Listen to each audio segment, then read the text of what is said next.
Isaia orí 14. Nítorí Olúwa yóò ṣàánú fún Jákọ́bù, yóò sì tún yan Ísírẹ́lì, yóò sì mú wọn gbé ilẹ̀ wọn, àlejò yóò sì dàpọ̀ mọ́ wọn, wọn ó sì fi ara mọ́ ilé Jákọ́bù. Àwọn ènìyàn yóò sì mú wọn, wọn ó sì mú wọn wá sí ipò wọn. Ilé Ísírẹ́lì yóò sì ní wọn ní ilẹ̀ wọn, fún ìránṣẹ́kùnrin àti ìránṣẹ́bìnrin.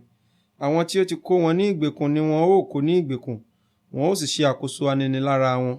Yóò sì ṣe ilé ọjọ́ tí Olúwa yóò fún ọ ní ìsinmi kúrò nínú ìbànújẹ́ rẹ, àti kúrò nínú ìjayà rẹ, àti kúrò nínú oko rẹ líle níbi tí a ti mú ọ sìn. Ni ìwọ ó sì fi ọba Bábílónì ṣẹ̀fẹ̀ yìí, tí ìwọ ó sì wí pé, aninilára ni a ti ṣe dákẹ́, alọ́nilọ́wọ́gbà wúrà dákẹ́. Olúwa ti ṣẹ́ ọ̀pá olùṣe búburú àti ọ̀pá aládé àwọn alákòóso. Ẹni tí ó fi ìbínú lu àwọn ènìyàn láì dáwọ́dúró, ẹni tí ó fi ìbínú ṣe àkóso àwọn orílẹ̀-èdè, lé à ń ṣe inúnibíni sí láì dẹ́kun. Gbogbo ayé sinmi, wọ́n sì gbéjẹ́, wọ́n sì bú jáde nínú orin kíkọ. Nítòótọ́, igi fírì ń yọ̀ ọ́, àti igi kédárì ti Lẹ́bálónì wípé, láti ìgbà tí ìwọ ti dùbúlẹ̀, kò sí akégi tí ó tọ̀ wá wá. Ipò òkú láti ìsàlẹ̀ wá mì fún ọ, láti pàdé rẹ lé àbọ̀ rẹ. Ó ru àwọn òkú dìde fún ọ, àní gbogbo àwọn alákòóso ayé. Ó ti gbé gbogbo àwọn ọba orílẹ̀-èdè dìde kúrò lórí ìtẹ́ wọn. Gbogbo wọn ó dáhùn, wọn ó sì wí fún ọ pé, ìwọ pẹ̀lú ti di àìlera gẹ́gẹ́ bí àwa, ìwọ ha dàbí àwa. Ògo rẹ lé a ti sọ̀kalẹ̀ sí ipò òkú, àti ariwo dùùrù rẹ, ekòló ti tàn sábẹ́ rẹ̀, ìdín sì bò ọ́ mọ́lẹ̀. Báwo ni ìwọ ó ti ṣe ṣubú láti ọ̀run wá, ìwọ Lúsíférì, ìràwọ̀ òwúrọ̀? Báwo lé a ti ṣe ké ọ lu ilẹ̀, ìwọ tí o ti ṣẹ́ àwọn orílẹ̀-èdè lé apá?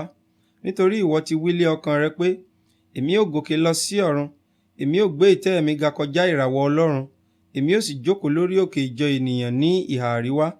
Èmi ó gòkè kọjá gíga àwọsánmọ̀, èmi ó sì dàbí ọ̀gá ògo jùlọ. Ṣùgbọ́n a ó mú ọ sọ̀kalẹ̀ sí ipò òkú, sí ìhà ihò. Àwọn tí ó rí ọ yóò tẹjú mọ́ ọ, wọn ó sì ronú rẹ pé, èyí lé ọkùnrin náà tí ó mú ayé wárìrì, tí ó mú ilẹ̀ ọba mìtìtì, tí ó sọ ayé dàbí aginjù, tí ó sì pa ìlú rẹ̀ run, tí kò dá àwọn òǹdè rẹ̀ sílẹ̀ láti lọ ilé. Gbogbo ọba àwọn orílẹ̀-èdè, àní gbogbo wọn, dùbúlẹ̀ nínú ògo, olúkúlùkù nínú ilé rẹ̀. Ṣùgbọ́n ìwọ lé a gbé sọnù kúrò níbi ibojì rẹ bí ẹ̀ka ìríra, bí aṣọ àwọn tí a pa, àwọn tí a fi idà gún lé àgúnyọ, tí ń sọ̀kalẹ̀ lọ sí ihò òkúta, bí òkú tí a tẹ̀ mọ́lẹ̀. A kì yóò sin ọ́ pọ̀ pẹ̀lú wọn, nítorí tí ìwọ ti pa ilẹ̀ rẹ run, ó sì ti pa àwọn ènìyàn rẹ. Irú àwọn olùṣe búburú lé a kì yóò dárúkọ láéláé. Múra ibi pípa fún àwọn ọmọ rẹ̀, nítorí àìṣedéédé àwọn baba wọn, kí wọn kí ó má baà dìde, kí wọ́n ní ilẹ̀ náà, kí wọ́n máa sì fi ìlú ńlá kún ojú ayé. Nítorí èmi ó dìde sí wọn, lé Olúwa àwọn ọmọ ogun wí. Èmi ó sì ké orúkọ àti ìyókù kúrò ní Bábílónì, àti ọmọ, àti ọmọdé ọmọ, ni Olúwa wí. Èmi ó sì ṣe ní ilẹ̀ ìní fún rẹ̀, àti àbàtà omi, èmi ó fi ọwọ́ ìparun gbà á, lé Olúwa àwọn ọmọ ogun wí. Olúwa àwọn ọmọ ogun ti búra, wípé, lóòótọ́ gẹ́gẹ́ bí mo ti gbèrò, bẹ́ẹ̀ ni yóò rí, àti gẹ́gẹ́ bí mo ti pinnu, bẹ́ẹ̀ ni yóò sì dúró. Pé, èmi ó fọ́ àwọn ará Assyria ní ilẹ̀ mi, àti lórí òkè mi lé èmi ó tẹ̀ ẹ́ mọ́lẹ̀ lábẹ́ ẹsẹ̀. Nígbà náà lé àjàgà rẹ̀ yóò kúrò lára wọn, àti ẹ̀rù rẹ̀ kúrò lé èjìká wọn. Èyí ni ìpinnu tí a pinnu lórí gbogbo ayé, èyí sì ni ọwọ́ tí a nà jáde lórí gbogbo orílẹ̀-èdè. Nítorí Olúwa àwọn ọmọ ogun ti pinnu, ta ni yóò sì sọ ọ́ di asán? Ọwọ́ rẹ̀ sì nà jáde, ta ni yóò sì dá a padà? Lé ọdún tí Ahasi ọba kú, lé ọ̀rọ̀ ìmọ̀ yìí wá. Ìwọ má ṣe yọ̀, gbogbo Filistia, nítorí pàṣẹ ẹni tí ó nà ọ́ ṣẹ̀. Nítorí láti inú gbòǹgbò ejò nípa amọ́lẹ̀ kan yóò jáde wá, irú rẹ̀ yóò sì jẹ́ ejò iná tí ń fò. Àkọ́bí àwọn òtòṣì yóò sì jẹ, àwọn aláìní yóò sì dùbúlẹ̀ láìléwu.